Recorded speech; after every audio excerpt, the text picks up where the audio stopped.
Welcome, everybody, to today's podcast, Building My Legacy. I have with us again Celina Souffrant. She is a brand specialist. She does brand marketing and also does a tremendous amount of work looking at impact measurement and social responsibility. Today, that's an incredibly important concept that we all are going to have to address. And today, in follow-up and in continuation with this discussion that we've begun, we want to talk about what are those UN requirements that they have set forth so we can be better prepared and more knowledgeable. So, Celina, I'm going to turn it over to you, and you can begin the discussion, and we'll go from there. Yeah, sure. I think that sounds fantastic. I think before we kind of dive into it, let me give you an overarching summary of what exactly we mean by the UN Sustainable Development Goals for, any of your listeners who might not have heard of it.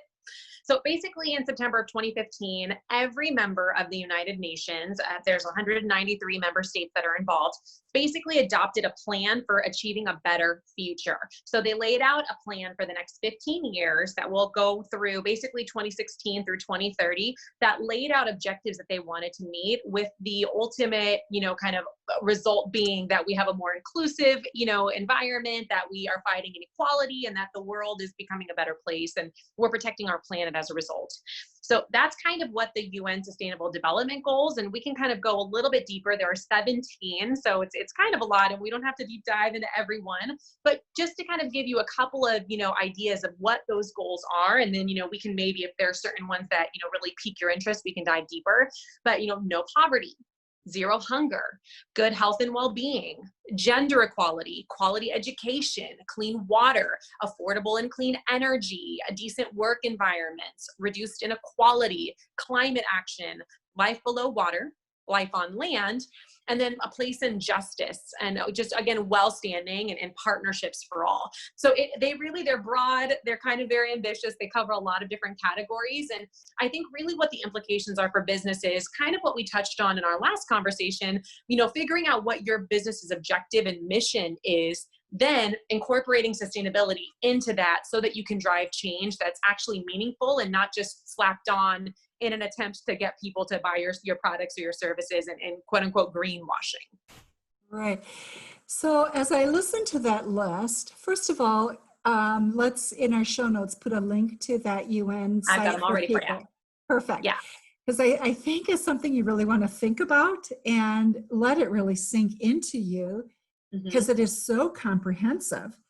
And truly, if you dealt with every single one of those, it would fundamentally change probably everything, depending upon how you define each of those items, right? Like, I agree, but I also think that no one can tackle everything. I honestly think it's better to go deep on one, and versus going broad on a lot, because again, if you're someone who says that you're a master of all trades, no one's going to believe you, right? And there's so many ambitious goals that I think it's important just to start again where you're at, and then tackling, again, either what has the most kind of, incremental value to you as a company, or what's something that, your consumers and your stakeholders are going to believe in. But ultimately, again, if your consumers believe something, but you can't deliver it, then I wouldn't recommend going down that route. I think really thinking about what you can do. So for example, I'm in the tech industry, and companies like Google and Apple are, really upping their recycling programs and focusing on e-waste, because apparently e-waste is worth over $65 billion annually. That's how much it costs us. Tell me, what is e-waste? E-waste is anything that's a byproduct of technology. So your cell phone, your computer, batteries, anything after, because you use your product, they have a limited, timeline, right? And then after they're done, what are you doing with them? So I think that, again, really thinking about how can we cycle, and it's something called the circular economy, where you're thinking about how you're sourcing from, the get-go. Where are you actually getting those materials? What does the logistics look like, getting them from their place of origin to you or to your production facility? How are you being sustainable in assembly, and thinking about energy and your carbon emissions and your data centers? Then when it's all packaged up, you got to ship it to the consumer somehow, or to your product stores. So again, you have those transportation costs, carbon emissions, gas, all of those things, right? And then the consumer gets the product, and then within 5 years, or maybe even 2 for some people, they're going to recycle them or get rid of them. So, really thinking about sustainable consumption and from start to finish, the entire life cycle of a product, how can consumers be more sustainable as a whole? Right. And so again, when you're tying that back into the UN Sustainable Development Goals, that's where you can think about climate action or responsible consumption and production, or even good health and well-being. And so that's where, if you have that overarching framework as a landmark, maybe you play bingo and you say, I can do 3 across for now. And then that's where I'm at, and I'll focus on the things that will help me get there. Then maybe 2 or 3 years down the road, I'll pace myself and say, okay, now it's time to tackle something else. Maybe I'm going to take money and profits and invest it in quality education programs or into sustainable development in my community. And then you can, again, keep crossing off those lists. But again, don't do them all. Just focus on 1 or 2 that you can do well and establish your leadership in that area, and then expand out. Part of what I'm hearing you say, Celina, is it's doing something that's important, and then communicating what it is that you're doing. Because I think there are people who probably are doing things that follow that, and they just don't get the message out, that they probably don't know about these 17 criteria, first of all, right? And the importance of communicating that. Your perspective. 100%.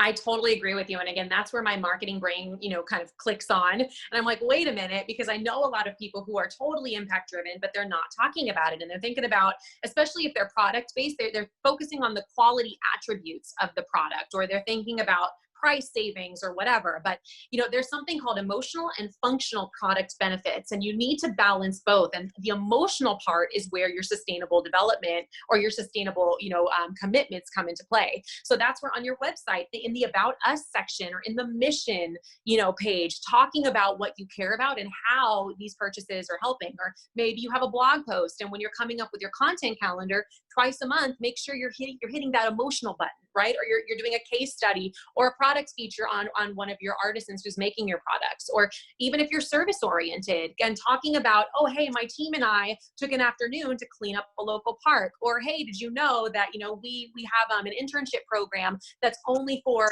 disadvantaged youths in our community because we're trying to give back. So, and again, posting it on social media, on your LinkedIn. So, they both come into play. And I'm not saying that you shouldn't, use this again as a marketing vehicle. It's much deeper than that. But what I'm saying is, if you're going to do something, make sure you're reporting on that impact as well, because it's going to help your business so much. And if you're doing it, why wouldn't you talk about it?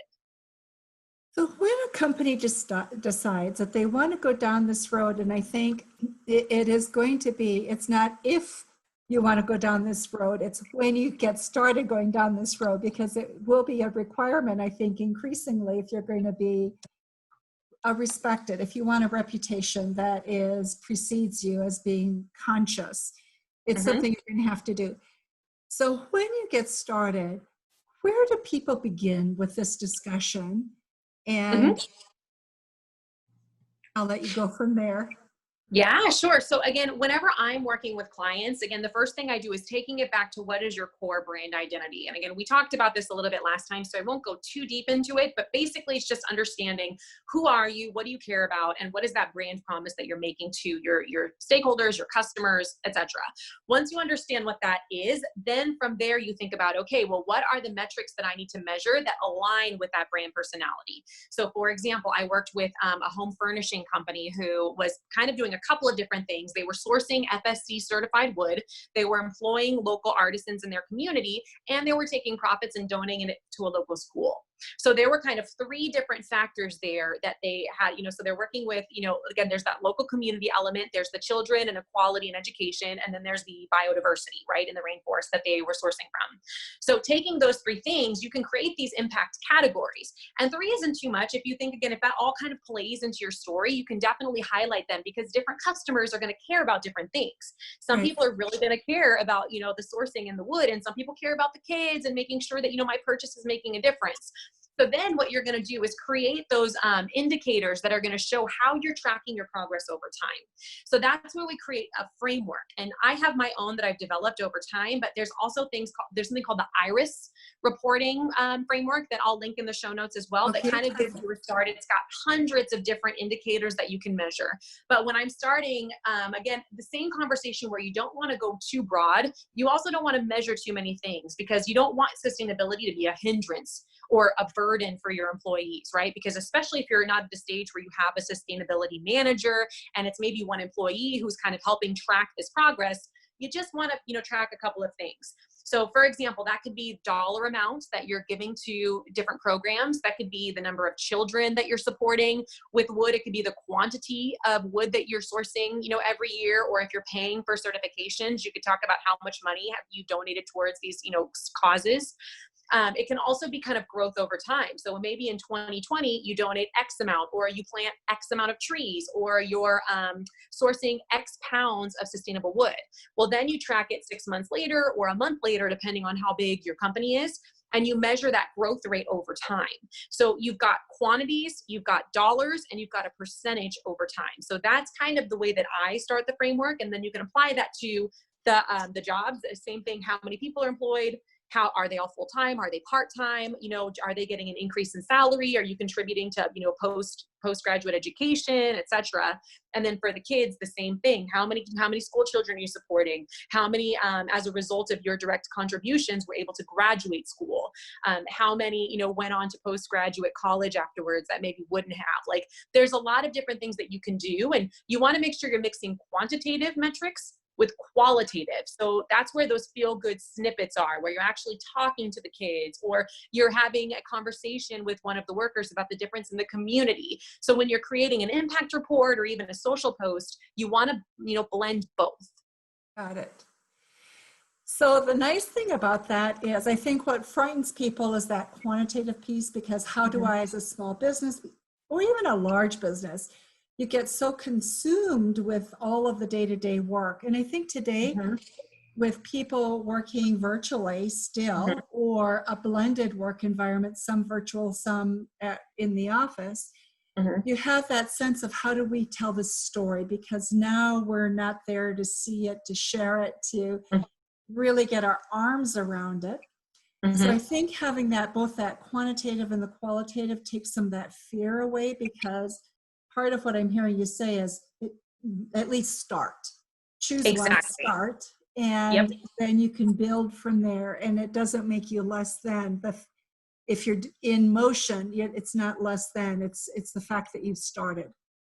Yeah, exactly. And again, it's just being intentional. If you can only measure twice a year, that's fine. So then twice a year, kind of like we talked about, sending out those surveys, and whether it's customer facing and kind of like what they feel about the brand, or if it's to your supply chain or to, your workers, having a survey that can be literally 10 questions, and maybe 5 of them are quantitative and then 5 of them are qualitative, and you're getting those quotes and those snippets. And if you're going to do that twice a year and you're setting up that cadence, you're already building a repository of data that you can leverage, right? But then at the beginning, if you're like, all right, cool, I'm going to start this program, but I want to post about it and I don't have anything, then maybe what you need to do is say, okay, every month for the next 6 months, I'm going to do 2 posts. Maybe 1 post a month is going to be more environmental and 1 is going to be social. So that means each month I'm going to have to either, get a photo and maybe 1 snippet, or I'm going to have to, make some kind of plan where I have that information. And maybe it's not that deep impact report, kind of thing, but it's more high level, just kind of feel good information that's going to give that consumer enough to be interested and know what we're doing. But it's not that, scientific impact report. It's a very different language, right? You're trying to excite versus inform that reader. So it doesn't have to be as heavy. Got it.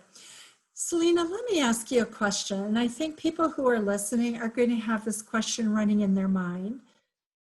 They may be saying, wow, we've not taken advantage, or we're not doing as much with our social impact as we should be.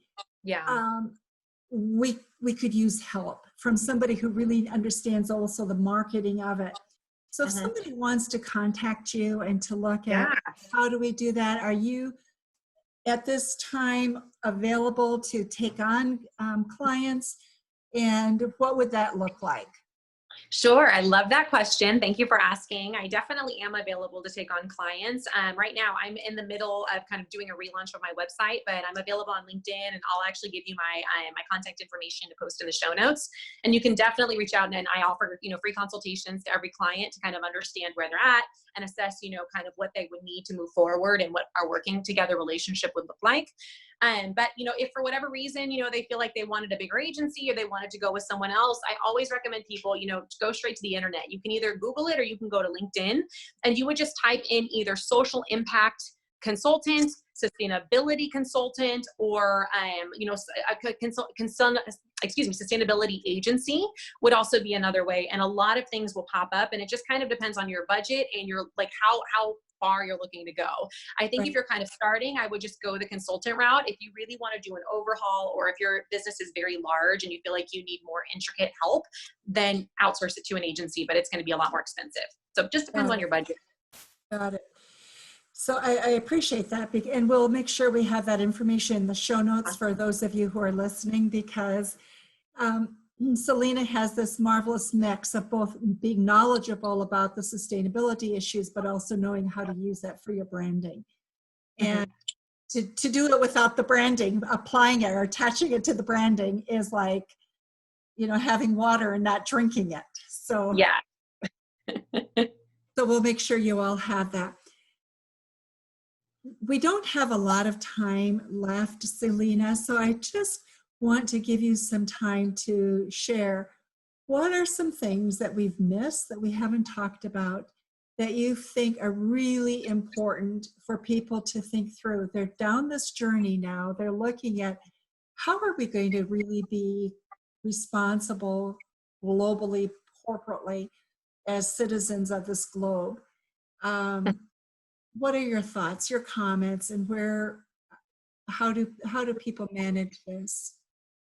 Yeah. And I think, again, it comes down to really having a good strategy. Even if you're launching a new product or if you're going to have some kind of new initiative, the first deep dive is market research, right? Before you do anything, and understanding kind of the baseline and where you're at. And for me, I think that is the most important thing. I think a lot of people are just in a rush to kind of get to that next step and slap something on and get moving and want to see their profitability and their margins go up right away as a result. But, sustainability isn't a short-term game, right? It's a long-term investment. And it's something that will pay off over time, but you have to be really strategic with it. And it has to make sense because, again, consumers are so smart and they will sniff out anything that they feel is being fake or if they're being sold to. So again, it really comes down to doing that research and thinking about the trends.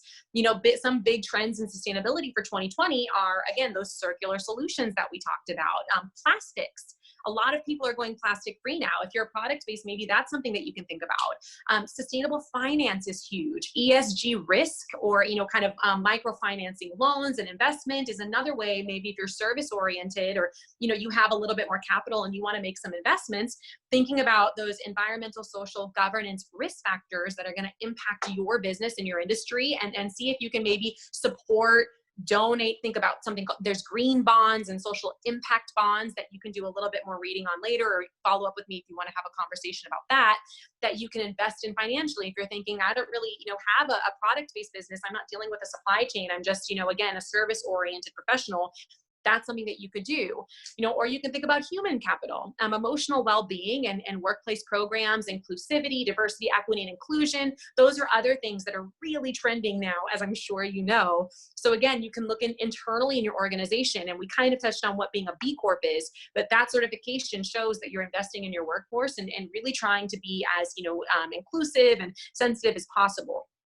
So again, it really comes down to you and your special sauce, and everybody's different. And so you really have to kind of do that work. And that's where, again, sometimes it's being a sustainability coach versus a consultant. Because, when we work together, I'm working to kind of figure out, well, what is that core issue and how are you trying to, bring it to light? And it takes a lot of investigation and a lot of research. But once you develop the foundation, that strategy moving forward becomes so much easier and more clear, because you know exactly who you are, what to talk about, what your consumers or your stakeholders expect from you. What's interesting as you talk, Celina, is really the process of looking at what you're going to do with sustainability is what needs you're going to meet. So, looking at the financial components as well, whether it's e-bonds or some of the microloans, and I think those are things that we don't think about very often as being part of this. And yet for many companies, that's sort of like an easy thing to go, wow, I could do that, right? We're involved in this, that, or the other thing, and I could just do that. Totally. Or, I do a lot of work with individuals, particularly in the inner city.